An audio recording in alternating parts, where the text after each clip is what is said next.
नमस्ते। आज हम करेंगे अलवार संत और गोस्वामी तुलसीदास से संबंधित महत्वपूर्ण रचनाओं से संबंधित वन लाइनर तथ्य। तो 76 स्टडी जीके में आपका स्वागत है। आप चैनल को सब्सक्राइब करिए, लाइक करिए, शेयर करिए। स्टार्ट करते हैं। अलवार संत के दो भागों में है। एक को अलवार बोलते हैं और एक को नैनार। अलवार की संख्या है 12 और नैनार की संख्या है 63 बताई गई है। ठीक है। तो दक्षिण में अलवार संतो तमिल की वाणी से राम भक्ति प्रस्फुटित हुई। दक्षिण में अलवार संतो जो तमिल की वाणी से राम भक्ति प्रस्फुटित हुई, ये मुख्यतः विष्णु भक्त थे। अलवार को किसका भक्त कहा जाता है? विष्णु भक्त। अलवार का शाब्दिक अर्थ है मगन होना। इंपोर्टेंट है। एक ही वन लाइनर क्वेश्चन में पूछा जाएगा कि अलवार का शाब्दिक अर्थ क्या है? मगन होना। अलवार संतों की संख्या कितनी? 12 है। ये तमिल नाम है और इनमें ये संस्कृत में है।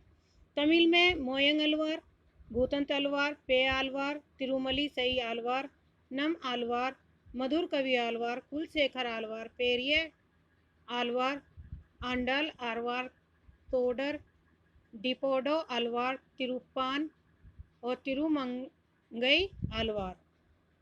अब संस्कृत में नाम दिए गए: सरोयोगिन, भूत योगिन, महायोगिन, भक्तिसार, सटकोप, मधुर कवि, कुलशेखर, विष्णुचित, गोदा, भक्ताग्रेणु, योगी वाहन, परकाल।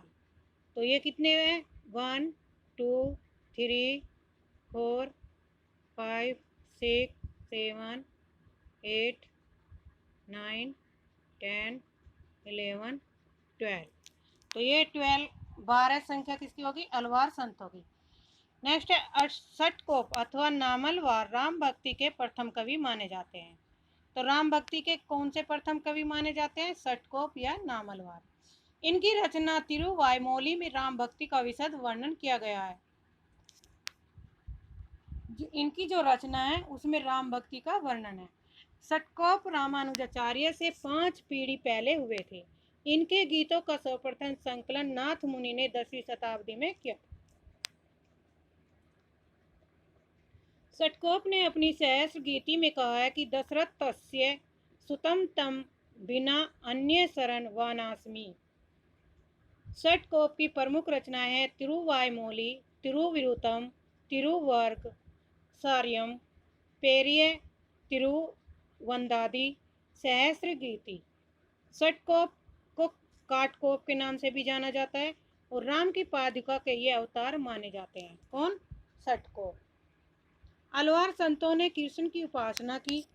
कृष्ण के विविध रूप, माधुर्य भाव, बाल लीला, ज्ञान, आत्मसमर्पण आदि भाव उनकी उपासना में दिखाई पड़ते हैं।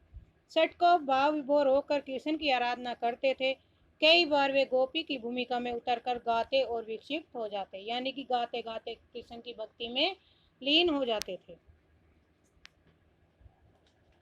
भागवत पुराण में कृष्ण के प्रति गोपियों का प्रेमोन्माद मिलता है, किंतु कृष्ण से संबंधित लोगों से तादात्म्य स्थापित करने वाली कृष्णोपासना नहीं मिलती। लेकिन आलवारों ने यशोदा भाव, गोपी भाव व पति भाव से भी कृष्ण के प्रति अपना प्रेम निवेदन किया। इस प्रकार की भक्ति मीरा, राधा वल्लभ संप्रदाय व हित हरिवंश संप्रदाय आदि में भी दिखाई पड़ती है। नेक्स्ट है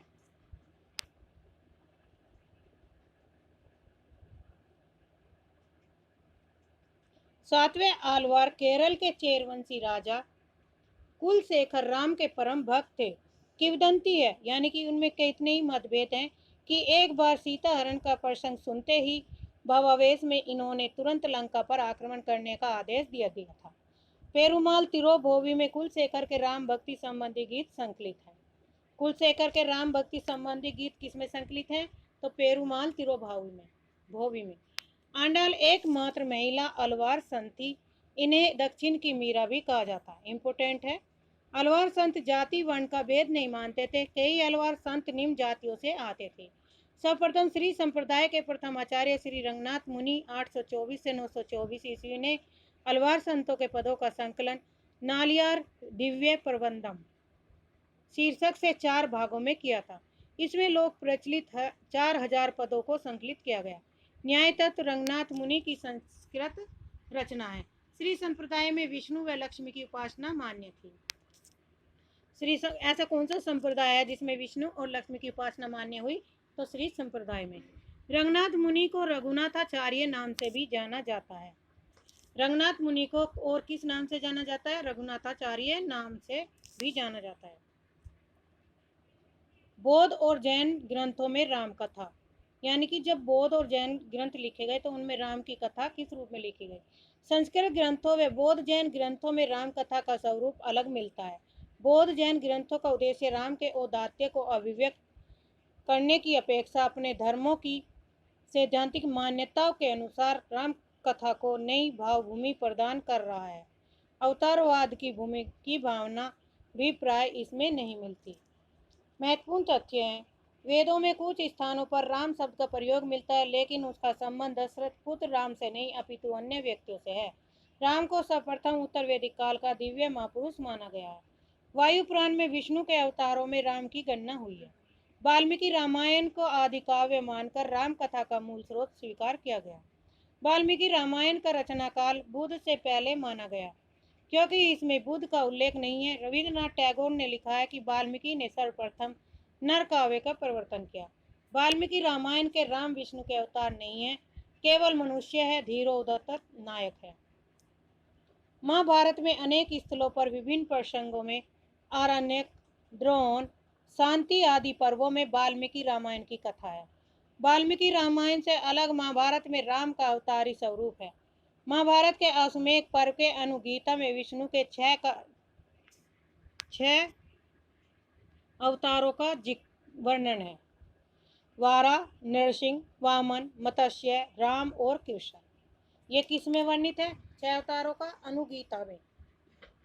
महाभारत का जो अश्वमेध पर्व का उसे अनुगीता के नाम से जानते हैं, और उस अनुगीता में विष्णु के 6 अवतारों का वर्णन किया गया है। कौन कौन से ये अवतार हुए? वारा, नरसिंह, वामन, मत्स्य, राम और कृष्ण। वाल्मीकि रामायण का भाषा अनुवाद विष्णुदास ने किया था। राम भक्ति काव्यधारा सगुन धारा। इसकी भावगत क्या है? विशेषताएं। राम के सगुन रूप की भक्ति है। मर्यादा व्यक्ति की नैतिकता की परिधि में रहने की प्रेरणा और समाज को संगठित रखना पर बल है। यानी जो राम का जो अवतार दिखाया गया है, वो राम के अवतार में इन्होंने कहा कि मर्यादा को अत्यधिक महत्व दिया गया है, कि व्यक्ति को किस तरह से अपनी मर्यादा में रहकर नैतिक गुणों का विकास करना है, या नैतिक गुणों को पर बल दिया है।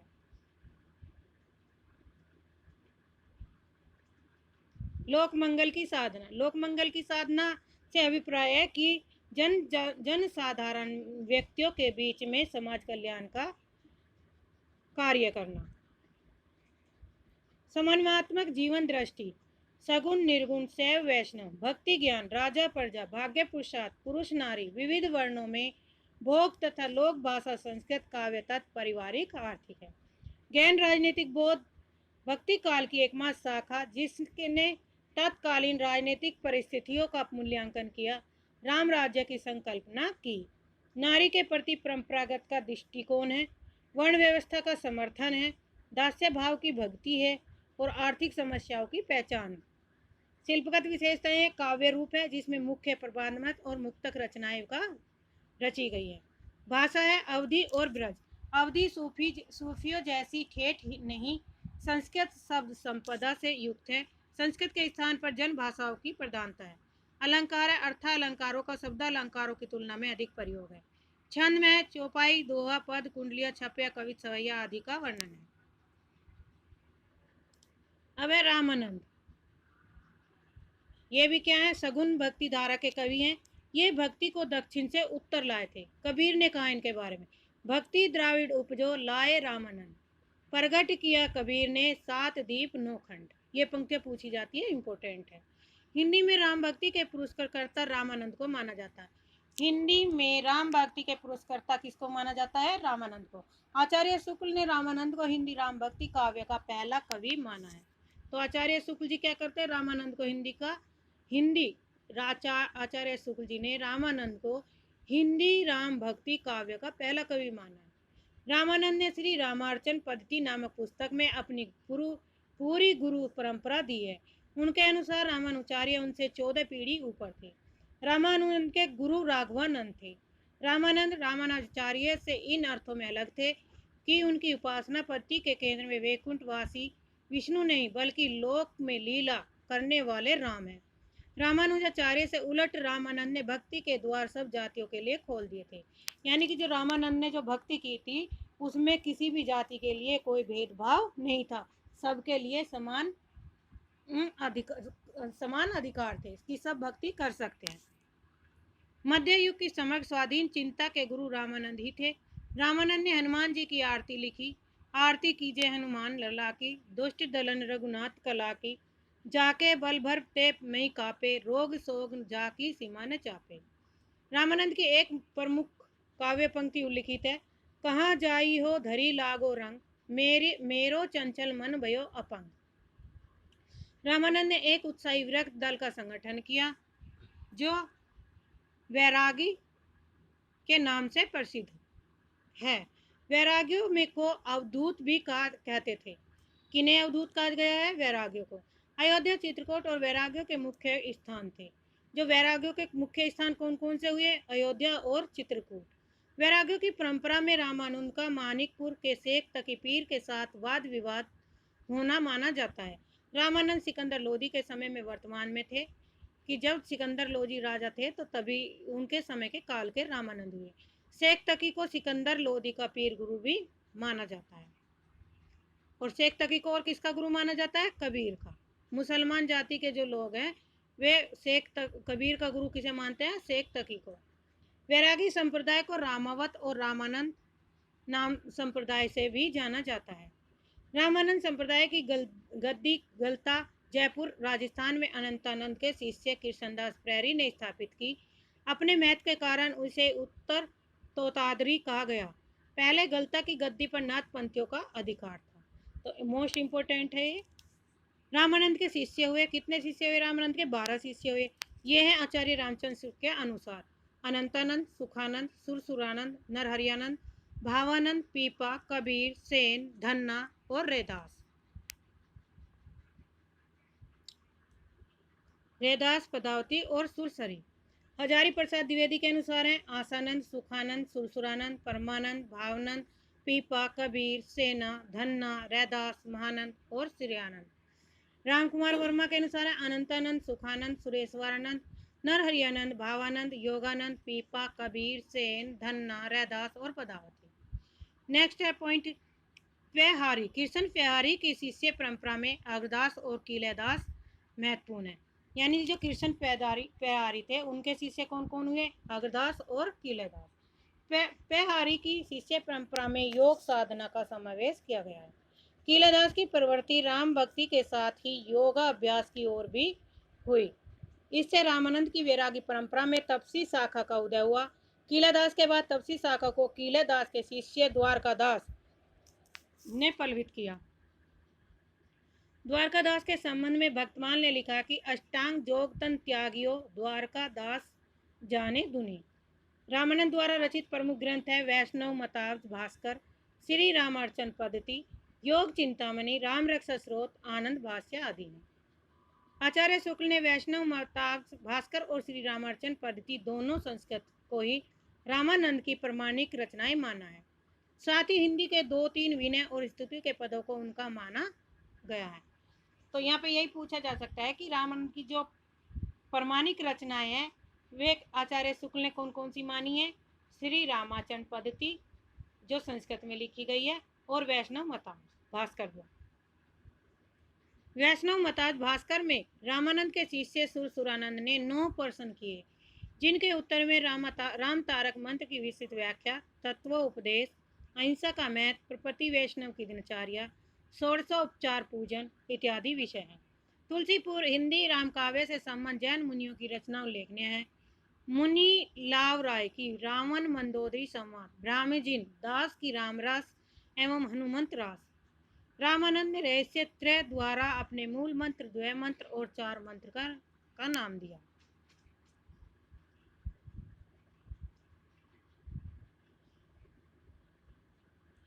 रामानंद ध्यान के लिए सीता और लक्ष्मण सहित रामचंद्र जी को स्वीकृत करते हैं। जहाँ सीता जी प्रकृति स्थानीय, लक्ष्मण जीवन स्थानीय और भगवान राम ईश्वर तत्व के द्योतक हैं। हजारी प्रसाद द्विवेदी ने रामानंद को आकाश धर्म गुरु माना है। तो ऐसे किस कवि ने रामानंद को आकाश धर्म गुरु माना है? तो आचार्य हजारी प्रसाद द्विवेदी ने।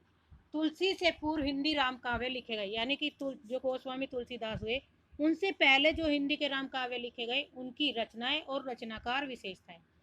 पहली रचना है पृथ्वीराज राजो, इसके लेखक है चंद्रबरदाई। इसमें इन्होंने मंगलाचरण के रूप में दशावतार वर्णन, रामावतार संबंधी 48 छंद लिखे। दूसरी रचना है रामायण कथा 1442 ईस्वी में, इसके लेखक है विष्णुदास। इसमें इन्होंने वाल्मीकि रामायण का हिंदी रूपांतरण, रामकथा संबंधी हिंदी का प्रथम प्रबंध काव्य है। भरत मिलाप, अंगद पैज और राम जन्म, ये रचनाएं हैं ईश्वरदास की। इन्हें तुलसी के रामचरित के पूर्वाभास के रूप में भी देखा जाता है। अब यहाँ से पढ़ेंगे गोस्वामी तुलसीदास से संबंधित महत्वपूर्ण तथ्य और उनकी रचनाओं से भी। पहले करेंगे जन्म स्थान संबंधी मतभेद है विद्वानों में, यानी कि गोस्वामी तुलसीदास के जो जन्म है उसके बारे में विद्वानों में क्या है, काफ़ी मतभेद है। कोई भी एक सटीक जानकारी नहीं है। कुछ लोग सोरो एटा में मानते हैं गोस्वामी तुलसीदास का जन्म, और कुछ विद्वान राजापुर बांधा में। जो सोरो में मानते हैं उनमें है लाला सीताराम, गौरी शंकर द्विवेदी, हजारी प्रसाद द्विवेदी, रामनरेश त्रिपाठी, रामदत्त भारद्वाज, गणपति चंद्र गुप्त।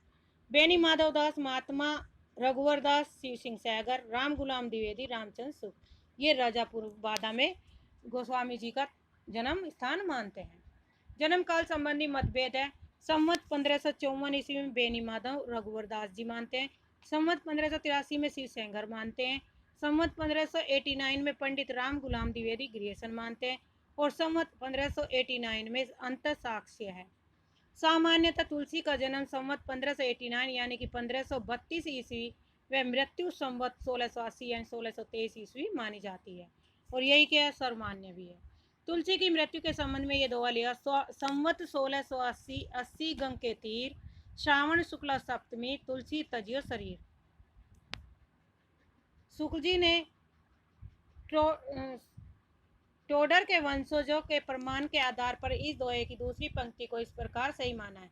श्रावण कृष्णा तीज शनि, तुलसी तजियो शरीर। इंपोर्टेंट पंक्ति है। माता इनकी हुलसी है, पिता आत्माराव दुबे और पत्नी रत्नावली, किसकी? गोस्वामी तुलसीदास जी की। दीक्षा गुरु इनके नरहरियानंद हैं और शिक्षा गुरु शेष सनानंद है। इंपोर्टेंट फैक्ट है, क्वेश्चन पूछे जाते हैं।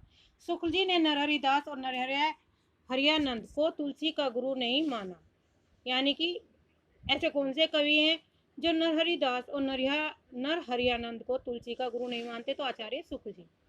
तुलसी की पत्नी रत्नावली द्वारा तुलसी को अत्यधिक आसक्ति के कारण धिक्कारे जाने के वृत्तांत का उल्लेख प्रियादास की भक्तमाल की टीका तुलसी चरित, रघुवर दास व गोसाई चरित बेनी माधव में मिलता है। ये तुलसीदास की पत्नी के बारे में दोहा दिया गया है कि कहते हैं, ये माना जाता है, ये धारणा है कि तुलसीदास अपनी पत्नी रत्नावली को बहुत अत्यधिक प्रेम करते थे। एक बार उनकी पत्नी उन्हें जो मायके छोड़ के चली गई, तो रात में वे बहुत आंधी तूफान बारिश में भी उनके घर के पीछे से छत पे चढ़ने के लिए सांप को रस्सी समझकर ऊपर चढ़ गए थे। तो वहाँ पर ये इनकी पत्नी ने धिक्कार किया कि लाज न आगत आपको, दोरे आहू साथ, दिख दिख ऐसे प्रेम को, कहा कहो मैं नाथ, अस्थि चरमे दे मम तामे जैसी प्रीति, तैसी जो श्री राम यह होती न तो भवभीति। उन्होंने यहाँ कहा कि जैसा प्रेम तुम मुझसे कर रहे हो, मेरे शरीर से कर रहे हो, ऐसा ही प्रेम अगर तुम भगवान से, इस श्री राम से करो तो तुम्हारा कल्याण होगा। तो इसी दोहे से ये सुनकर इस धिक्कार से घर छोड़कर चले गए थे। तुलसीदास जी के जीवन की अलौकिक घटनाओं का चित्रण गोसाई चरित्र में है। सुख जी के अनुसार हिंदी काव्य की प्रौढ़ता के युग का आरंभ तुलसी द्वारा हुआ। रहीम महाराज, मानसिंह, नाभाजी टोडर व मधुसूदन सरस्वती आदि तुलसी के मित्र स्नेही कहे जाते हैं। रहीम की इनसे समय समय पर दोहों में लिखा पढ़ी हुआ करती थी।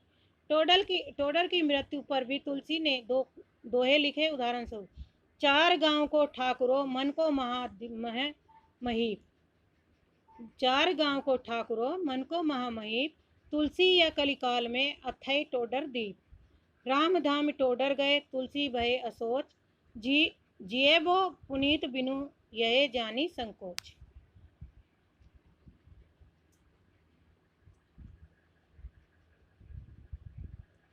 शुक्ल जी ने तुलसीदास को रामानंद की वैराग्य परंपरा में नहीं मानते। वे उन्हें स्मार्त वैष्णव कहते हैं। आस्तिक और पंच देवोपासक को स्मार्त कहते हैं। तुलसी पर विशिष्ट देव व श्री संप्रदाय रामानुचार्य का प्रभाव है। मधुसूदन सरस्वती ने तुलसीदास को चलता फिरता तुलसी तरु कहा है। अकबर के समकालीन होते हुए भी आईन अकबरी में तुलसीदास का कोई उल्लेख नहीं मिलता। तुलसी ने सीता को कन्या, माँ एवं राम की प्रिया के रूप में स्मरण करते हुए लिखा है। जनक सुता जग जननी जानकी, अतिशय प्रिय करुणा निधान की। तुलसी की रचनाएं हैं। तुलसी की कुल 12 प्रमाणिक ग्रंथ माने जाते हैं, जिनमें से 5 बड़े और 7 छोटे हैं। रचनाओं का क्रम और तथ्य डॉक्टर उदय भानु सिंह द्वारा रचित तुलसी काव्य मीमांसा के अनुसार दिए गए हैं, जो इस प्रकार हैं। यहाँ पे ये रचनाएं दी गई हैं तुलसीदास जी की। पहली रचना है वैराग्य संदीपनी, जो संवत 1626 से 27 ईस्वी में। भाषा इसकी क्या है? ब्रज है। और इसमें दोहे 64 है, सोरठे 2 और चौपाई 14 का वर्णन है। यह किस प्रकार का काव्य रूप है? तो मुक्तक काव्य है। रामाज्ञ प्रश्नावली संवत 1627 से 28 तक अवधि भाषा है। दोहे 343 है और मुक्तक काव्य के रूप में। रामलला नच्छू संवत 1628 से 29 ठेठ अवधि भाषा है। 20 सोर लिखे गए और प्रबंध काव्य है। जानकी मंगल है संवत 1629 से 30 अवधि भाषा में सोहर 216 प्रबंध और एक खंड काव्य है। रामचरितमानस संवत 1631 अवधि भाषा में दोहा चौपाई 1074 कड़वक पद लिखे गए और एक प्रबंध काव्य है। पार्वती मंगल संवत 1643 ईस्वी में अवधि भाषा में लिखी गई है। मंगल हरि गीतिका प्रबंध खंड काव्य है। इसमें कितने गीत का मंगल है? 164। कृष्ण गीतावली संवत 1643 से 60 ब्रज और पद इसमें 61 है। गीत काव्य मुक्तक काव्य में लिखे गए हैं, काव्य माना जाता है। अब इन रचनाओं से महत्वपूर्ण संबंधित तथ्य हैं। जो वैराग्य संदीपनी है उसमें तुलसी ने इसे अखिल ज्ञान का सागर कहा है। किसे? वैराग्य संदीपनी को। यह ग्रंथ 4 भागों में विभाजित है। पहला है मंगलाचरण और वस्तु संकेत, संत स्वभाव का वर्णन, संत महिमा वर्णन और शांति वर्णन। दूसरी रचना है रामाज्ञ प्रश्नावली। इसमें राम सलाका या दोहावली रामायण भी कहते हैं। किसे? रामाज्ञ प्रश्नावली। इसमें शुभ अशुभ का विचार किया गया। इसे ज्योतिष ग्रंथ भी माना जाता है। किसे? रामाज्ञ प्रश्नावली को। इसमें 7वें सर्ग में सप्तक में शकुन विचारने का ढंग किया गया है। वाल्मीकि रामायण से प्रभावित इस रचना में 7 सर्गों में राम कथा है और प्रत्येक सर्ग में 7 कोष्टक और प्रत्येक कोष्टक में 7 दोहे दिए गए हैं। ये किसके कथन है? रामाज्ञ प्रश्नावली के। अब है रामलला नच्छू के संबंधित महत्वपूर्ण तथ्य हैं। इसमें राम विवाह यज्ञोपवीत संस्कार के समय नच्छू का वर्णन है। तुलसी का श्रृंगारी और रसिक पक्ष प्रकट हुआ। फिर तीसरी है जानकी मंगल से संबंधित। इसमें राम सीता के विवाह का वर्णन है जानकी मंगल में और इसका आधार वाल्मीकि रामायण है।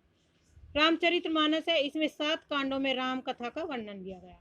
पार्वती मंगल है। इसमें शिव और पार्वती के विवाह का वर्णन है। रामचरितमानस में शिव पार्वती विवाह का आधार शिव पुराण है। इसका आधार कुमार संभव कालिदास है। कृष्ण गीतावली है। इसमें भगवान का लोक रंजक रूप दिखाया गया है। कृष्ण का बाल चरित्र, गोपिका प्रेम और मथुरा गमन, ब्रह्म गीत का वर्णन है। इस रचना में पदों का प्रयोग कृष्ण काव्य परंपरा का द्योतक है। नेक्स्ट रचना है गीतावली। गीतावली का समय है 1630 संवत 1630 से 70। भाषा ब्रज है। पद इसमें 328 है और यह गीत काव्य मुक्तक काव्य है। इसमें रामचरित के चुने हुए प्रसंग तुलसी का वात्सल्य वर्णन किया गया है।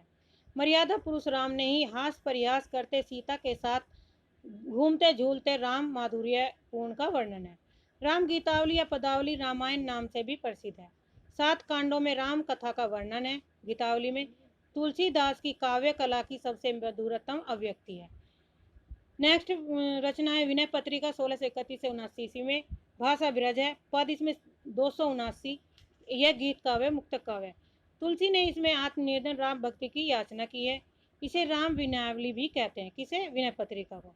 इसमें 21 रागों का आत्मनिवेदन किया गया है। कलयुग के अत्याचारों के खिलाफ यह तुलसी की राम फरियाद है। इसमें शांत रस की प्रधानता है। किसमें? विनय पत्रिका में। दोहावली। दोहावली है नीति भक्ति आदि की चर्चा है और ये दोहावली ब्रज भाषा में लिखी गई है। दोहा सोठा। दोहे सोठे किसे? 573 और दोहे सोठे हैं 22। यह मुक्तक काव्य है। नीति भक्ति आदि की चर्चा की गई है। बरवे रामायण संवत 1630 से 80 तक अवधि भाषा में है। बरवे इसमें 69 है। यह मुक्तक काव्य है। उत्तरकांड में कवितावली की तरह राम विषयक व अन्य देवी देवताओं के विषयक बरवे हैं। मंगलाचरण नहीं है पर 7 सर्ग हैं। रहीम के बरवे नायिका भेद से प्रभावित है। कवितावली हनुमान बायक है जो ब्रज है। कवित छप्य सवैया 325 है। मुक्तक काव्य है। इसमें 7 कांडों में राम कथा, उत्तर कांड में काशी की महामारी का भी वर्णन है। कवितावली के किष्किंधा कांड में एक ही छंद है। हनुमान बाहुक इसी का भाग माना जाता है। तुलसीदास ने मीन की मनीचरी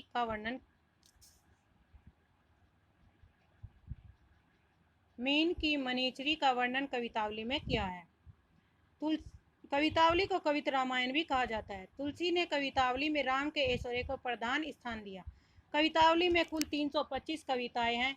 बालकांड में 22 है और अयोध्या कांड में 28, अरण्य और किष्किंधा में 1, सुंदर कांड में 32, लंका कांड में 58 और उत्तर कांड में 183 कविताओं का वर्णन है। तुलसीदास की प्रथम रचना वैराग्य संदीपनी और आखिरी रचना कवितावली को माना जाता है। तो गोस्वामी तुलसीदास की प्रथम रचना कौन सी है? वैराग्य संदीपनी। और अंतिम रचना कौन सी है? कवितावली। हालांकि कुछ विद्वान रामलला नच्चू को भी पहली रचना मानते हैं। कुछ विद्वान हनुमान बाहुक को कवितावली से अलग रचना मानते हैं। इस आधार पर तुलसी की अंतिम रचना हनुमान बाहुक भी मानी जाती है। हनुमान बाहुक की रचना तुलसी ने बाहु रोग से मुक्ति के लिए की थी। कवितावली के काव्य रूप के संबंध में विवाद रहा। कुछ विद्वान इसे प्रबंध और मुक्तक काव्य मानते हैं। ऐसा ही विवाद राम गीतावली के संबंध में। रामलला नच्चू, जानकी मंगल, पार्वती मंगल तीनों मंगल ग्रंथ हैं। ये रचनाएं मांगलिक अवसर पर गाए जाने के लिए लिखी गई हैं। वैराग्य संदीपनी, रामलला नच्चू, जानकी मंगल, पार्वती मंगल और बरवे रामायण इन लघु कृतियों को पंचरत्न कहा जाता है। अंग्रेजी भाषा में वैज्ञानिक बिम्स ने तुलसीदास की भाषा को पुरानी बैसवाड़ी कहा है। इम्पोर्टेंट है। हरिऔध जी ने लिखा है, तुलसी के संबंध में कहा है, कविता करके तुलसी ने लसे, कविता पालसी तुलसी की कला। भिखारी दास ने भी तुलसी के संबंध में लिखा है, तुलसी गंग दुओ भये सु कविन के सरदार, इनके काव्य में मिली भाषा विविध प्रकार। शुक्ल जी ने हिंदी साहित्य के इतिहास में लिखा है कि भाषा पद के स्वरूप को लेते हैं तो गोस्वामी जी के सामने कई शैलियाँ प्रचलित थी, जिनमें से मुख्य है वीर गाथा काल की छप्य पद्धति, विद्यापति और सूरदास की गीत पद्धति, गंग आदि भाटों की कवित सवैया पद्धति है। कबीरदास की नीति संबंधी बानी की दोहा पद्धति जो अपभ्रंश से चली आती थी। ईश्वर दास की दोहे चौपाई वाली प्रबंध पद्धति है। इस प्रकार भाषा के 2 रूप हुए, अवधि और ब्रज, और रचना की 5 प्रमुख शैलियाँ साहित्य क्षेत्र में गोस्वामी जी को मिली। रामचरितमानस से संबंधित महत्वपूर्ण तथ्य पढ़ेंगे। इसकी रचना तुलसी ने संवत 1631 से 1574 ईस्वी में चैत्र शुक्ल रामनवमी मंगलवार को आरंभ की थी। इस संदर्भ में यह पंक्ति प्रसिद्ध है, संवत 1631 करहूँ कथा हरिपद धर सीसा। रामचरितमानस की अधिकांश रचनाएं अयोध्या में हुई। कुछ अंश विशेषतः इसमें किष्किंधा कांड काशी में रचे गए हैं। अधिकांश रचना कहाँ पर हुई? अयोध्या में। और कुछ पद कहाँ से लिए गए? किष्किंधा कांड काशी में रचे गए। यह ग्रंथ 2 वर्ष 7 माह और 26 दिन में पूर्ण हुआ। इंपॉर्टेंट फैक्ट है, परीक्षा में पूछा जाता है। मानस के 7 खंडों का क्रम भी परीक्षा में कई बार पूछा गया है। बालकांड, अयोध्या कांड, अरण्य कांड, किष्किंधा कांड, सुंदर कांड, लंका कांड और उत्तर कांड। इसके मुख्य छंद दोहा और चौपाई है, परंतु बीच बीच में अन्य छंदों का भी प्रयोग मिलता है।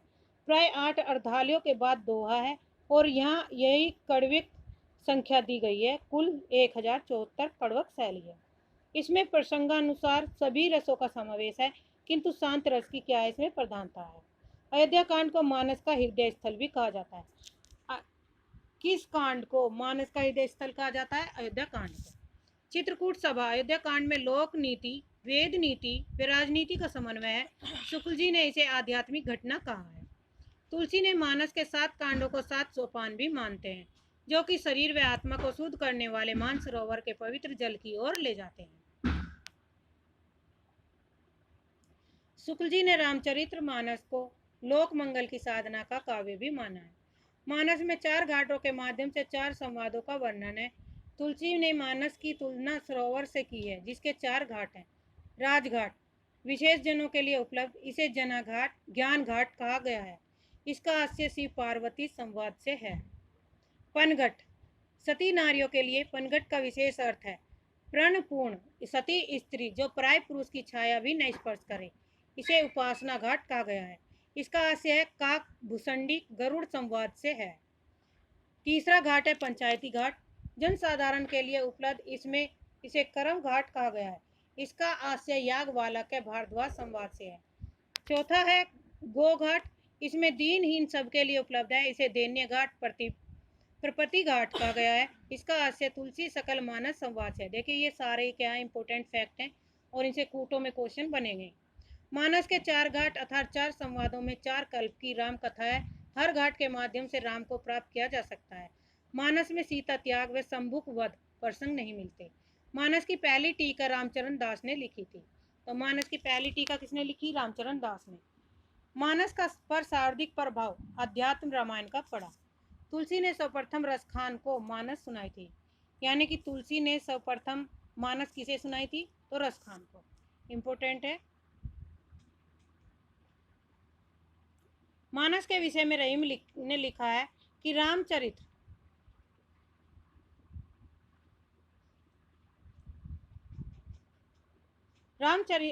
मानस विमल संतन जीवन प्राण, हिंदुवान को वेद सम यवन ही प्रकट कुरान। मानस के उत्तरकांड में तुलसी की विचारधारा के दर्शन होते हैं। मानस या कवितावली में काली काल का भी वर्णन किया मिलता है। अब विनय पत्रिका से संबंधित महत्वपूर्ण तथ्य। इसका अर्थ है प्रार्थना या अर्जी। किसका? विनय पत्रिका का। विनय पत्रिका का शाब्दिक अर्थ होगा प्रार्थना या अर्जी करना। तुलसी ने राम की सेवा में यह अर्जी भेजी है। इसमें 7 ड्योढ़ियां हैं, उनके अधिकारी हैं। 7 ड्योढ़ियां यानी उनके अधिकारी हैं, जिनमें है गणेश, सूर्य, शिव, दुर्गा, गंगा, यमुना और हनुमान। छठी ड्योढ़ी के पश्चात 2 वन हैं, आनंद वन और काशी वन। आनंद वन जो काशी में है और चित्रवन अथवा चित्रकूट, जिनका यथास्थान पर वर्णन है। 7 ड्योढ़ियों के पार भगवान राम का राजमहल है, जहाँ लक्ष्मण, भरत और शत्रुघ्न जानकी से भी सिफारिश करने की प्रार्थना करते हैं। अंत में राम तुलसी की प्रार्थना पत्र पर हस्ताक्षर करते हैं। यह प्रकृति काव्य है। प्रकृति एक मानसिक स्थिति है जिसमें अपने को दीन व निराशित समझने वाला भक्त अपना सर्वस्व भगवान को समर्पित कर देता है। तुलसी की भक्ति भावना। तुलसी ने नवदा भक्ति में दास्य भक्ति को प्रमुखता से स्थान दिया। नवदा भक्ति के अन्य प्रकार भी दास्य भक्ति के अनुकूल होकर उनके यहाँ आते हैं। नवदा भक्ति से संबंधित कथन है, अर्थात 9 प्रकार की भक्ति है। नवदा भक्ति का अर्थ क्या हो गया? 9 प्रकार की भक्ति। जैसे वैष्णव धर्म द्वारा इस भक्ति पद्धति का विकास हुआ, यह व्यवहारिक भक्ति पद्धति है। श्रीमद् भागवत में इसका वर्णन इस प्रकार है। श्रवणम कीर्तनम, विष्णवो स्मरणम, पाद सेवनम, अर्चन वदनम, दास्यम, सख्यमात्म निवेदनम।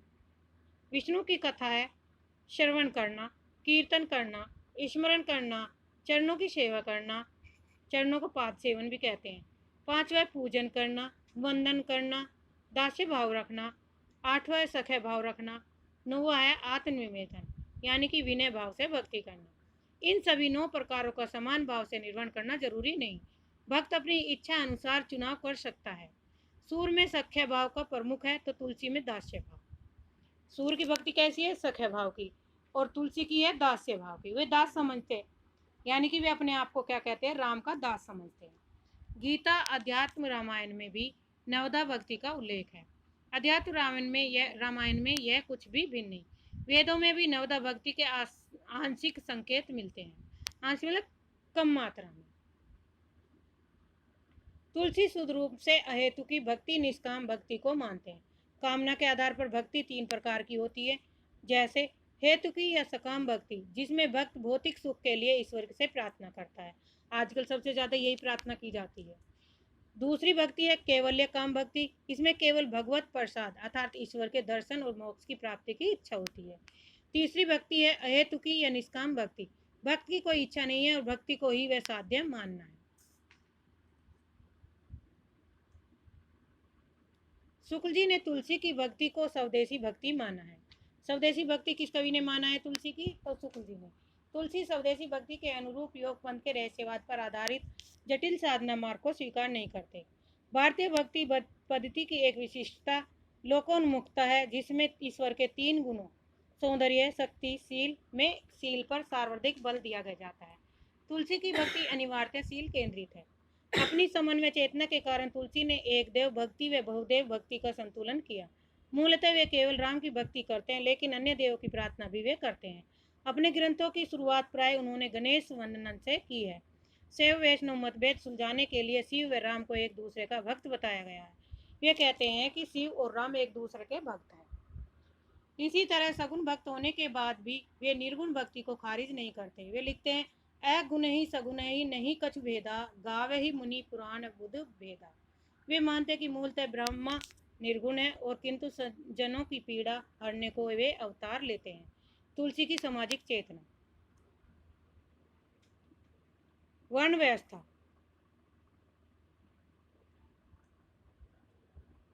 तुलसी जन्म आधारित वर्ण व्यवस्था का समर्थन करते हैं। वर्ण व्यवस्था के टूटने को कलयुग के प्रभाव में गिनते हैं। उनका दृष्टिकोण कहीं कहीं शूद्र के प्रति कट्टर भी दिखाई देता है। पूज्य विप्र सकल गुणहीना, शूद्र ने गुणगान ज्ञान प्रवीणा। हालांकि संशय के बीज उनके मन में रहे, यही कारण था कि उन्होंने कई जगह ब्राह्मणों की आलोचना भी की है। भक्ति के स्तर पर तो तुलसी वर्ण व्यवस्था को बिल्कुल नहीं स्वीकारते। सबरी को भामनी कहना, संभोग वध का प्रसंग छोड़ना, निषाद राज केवट के प्रति राम का स्नेह इसका प्रमाण है। कवितावली के उत्तरकांड में तुलसी ने जाति व्यवस्था पर चोट की। इसे संस्कार व भक्ति का द्वंद्व कहा जा सकता है। संस्कारों में वर्ण व्यवस्था का समावेश था, परंतु भक्ति भावना में कोई भेद स्वीकार नहीं था। नारी विषयक भावना। तुलसी की नारी विषयक दृष्टि भी दुविधापूर्ण रही। कहीं वे नारी को सहानुभूति दृष्टि से देखते हैं तो कहीं सामंती नजरी से। सामान्य नारी संबंध में नकारात्मक उक्तियां खलनायक वर्ग के चरित्रों से आती हैं। तुलसी नारी के संदर्भ में अपने युग की वैचारिक सीमाओं का अतिक्रमण क्रांतिकारी तरीके से न कर सके, किंतु नारी की विविधता को उन्होंने अपनी रचना में स्थान दिया। संस्कार और भक्ति के द्वंद्व को भी यहाँ भी समझा जा सकता है। अन्य बिंदु। तुलसी रामचरितमानस व कवितावली में प्रमुखता से भारतीय समाज के परिवार का आदर्श रूप प्रस्तुत करते हैं। संयुक्त परिवार की सफलता के कर्तव्यों के निर्वहन पर बल देते हैं।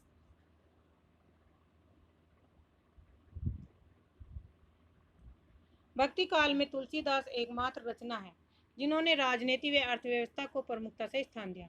धर्म के संबंध में तुलसी का दृष्टिकोण लोकोन्मुख है। वे ज्ञान कर्म भक्ति के मार्ग में से ही भक्ति पर बल देते हैं। तुलसी के काव्य में कलयुग कलियाग अवधारणा। कलयुग तुलसी के समय का यथार्थ है तथा राम राज्य उनका सपना या यूटोपिया है। तुलसी के कलयुग के संबंध में विचार केवल पौराणिक मान्यताओं का अनुवाद नहीं है, जिनमें कलयुग को पाप का युग माना गया। तुलसी ने मूल मान्यता यही रखते हुए भी कलयुग के रूप में अपने समाज की विसंगतियों का भी चित्रण किया। तुलसी के कलयुग संबंधी 2 दृष्टिकोण मिलते हैं, पहला रामचरितमानस में व दूसरा कवितावली में। रामचरितमानस में कलयुग की मूल समस्या यह है कि लोग वर्णाश्रम धर्म का पालन नहीं कर रहे हैं, परिवार व राजसत्ता की मर्यादाएं भंग हो रही हैं। कवितावली में गरीबी, बेरोजगारी, अकाल आदि कलयुग के प्रधान लक्षण बताए गए हैं। राम राज्य की अवधारणा। कलयुग के विरुद्ध तुलसी का स्वप्न राम राज्य है। यह केवल राजनीतिक सिद्धांत नहीं बल्कि यहाँ प्रत्येक व्यक्ति पूर्ण सार्थकता के साथ जीता है। राम राज्य का सीधा चिंतन रामचरितमानस के उत्तरकांड में मिलता है, परंतु अन्य रचनाओं में भी उसकी चर्चा सुराज के रूप में होती है। तुलसी के रामराज्य के प्रमुख लक्षण है, यह सार्वदेशिक धारणा है जिसमें भुखमरी का अंत, और समृद्धि, उत्तम स्वास्थ्य, त्रिताप, दैहिक दैविक भौतिक से मुक्ति, सभी सदाचारी और धर्मप्राण, वर्णाश्रम धर्म का पालन, पुरुष व नारी के लिए समान गृहस्थिक नियम, राजा प्रजा के आदर्श, संबंध, सभी लोग उदार व परोपकारी आदि की अवधारणाएं। तुलसी की समन्वय चेतना। तुलसी मध्यकाल से जिस सामंती परिवेश में विद्यमान थे उसमें अनेक विरोधी शक्तियां, समाज के विभिन्न स्तरों पर संघर्ष थी। तुलसी ने उन विरोधी विचारधाराओं में समन्वय स्थापित करके अत्यंत लोक कल्याणकारी कार्य किया है। तुलसी के काव्य में भक्ति, ज्ञान, निर्गुण, सगुण, वैष्णव, शैव, राजा प्रजा, भाग्य पुरुषार्थ, पुरुष नारी, विभिन्न वर्णों में पारिवारिक, भोग त्याग, आर्थिक, लोक भाषा, संस्कृत, काव्य तत्व आदि में समन्वय की विराट चेष्टा है। हजारी प्रसाद द्विवेदी ने लिखा है, तुलसीदास को जो अभूतपूर्व सफलता मिली उसका कारण यह था कि वे समन्वय की विशाल बुद्धि लेकर उत्पन्न हुए थे। भारतवर्ष का लोकनायक वही हो सकता है जो समन्वय करने का अपार धैर्य लेकर सामने आया हो। उन्हें लोक और शास्त्र दोनों का बहुत व्यापक ज्ञान था। लोक और शास्त्र के इस व्यापक ज्ञान ने उन्हें अभूतपूर्व सफलता प्रदान की। उसमें केवल लोक और शास्त्र का ही समन्वय नहीं है, वैराग्य और गृहस्थ का, भक्ति और ज्ञान का, भाषा और संस्कृति का, निर्गुण और सगुण, पुराण और काव्य का, भावावेग अनासक चिंतन का, ब्राह्मण और चंडाल का, पंडित और अपंडित का समन्वय, रामचरितमानस के आदि और अंत, दो छोरों पर जाने वाली परकोटियों को मिलाने का प्रयास है। इस मान समन्वय का आधार उन्होंने रामचरित को चुना है। इससे अच्छा चुनाव हो भी नहीं सकता। हिंदी साहित्य उद्भव और विकास। तुलसीदास के विषय में विद्वान के कथन। नावादास कवि कहते हैं के उदाहरण है, कली काल का वाल्मीकि और भक्ति काल का सुमेरु। किसे मानते हैं? गोस्वामी तुलसीदास को। मधुसूदन सरस्वती कवि मानते हैं आनंद वन का वृक्ष, आनंद कानने कश्चिन गम तुलसी तरु, कविता मंजरी यस्य राम ब्रह्म भूषिता। इसमत मानते हैं मुगल का सबसे महान व्यक्ति, ग्रेशन बुद्ध देव के बाद सबसे बड़ा लोकनायक गोस्वामी तुलसीदास जी को मानते हैं। इनकी वाणी की पहुंच मनुष्य के सारे भाव और व्यवहारों तक पहुंची है। ये किसने कहा? ग्रेशन ने। आचार्य रामचंद्र शुक्ल जी मानते हैं इनकी वाणी की पहुंच मनुष्य के सारे भाव व्यवहार तक पहुंचती है। तुलसीदास जी उत्तरी भारत की समृद्ध जनता के हृदय मंदिर में पूर्ण प्रेम प्रतिष्ठा के साथ विराज रहे हैं। हिंदी काव्य का सब प्रकार की रचना शैली के ऊपर गोस्वामी तुलसीदास ने अपना ऊंचा स्थान प्रतिष्ठित किया। यह उच्चता और किसी को प्राप्त नहीं है। हजारी प्रसाद द्विवेदी ने भारतवर्ष का लोकनायक वही हो सकता है जो समन्वय करने का अपार धैर्य लेकर आया हो। ये किसने कहा? गोस्वामी तुलसीदास के बारे में हजारी प्रसाद द्विवेदी ने कहा। रामविलास शर्मा गोस्वामी तुलसीदास को जाते कवि कहते हैं। भिखारी दास तुलसी गंग दुओ भय सुकविन के सरदार, इनके काव्य में मिली भाषा विविध प्रकार। अयोध्या सिंह उपाध्याय हरियोध ने तुलसी के बारे में लिखा है, कविता करके तुलसी ने लसेल, कविता लसी पा तुलसी की कला। लाला भगवान दीन, रूपको का बादशाह बच्चन सिंह। रामचंद्र शुक्ल ने अनुप्रास का बादशाह माना है। डॉक्टर उदयभान सिंह ने उत्प्रेक्षाओं का बादशाह। नाभादास जन्म अनुमान 1570। ये अगली वीडियो में इन कवियों से संबंधित महत्वपूर्ण तथ्य का अगली वीडियो में करेंगे। तो आज के लिए इतना ही। धन्यवाद। चैनल को सब्सक्राइब करिए, शेयर करिए, वीडियो को लाइक करिए।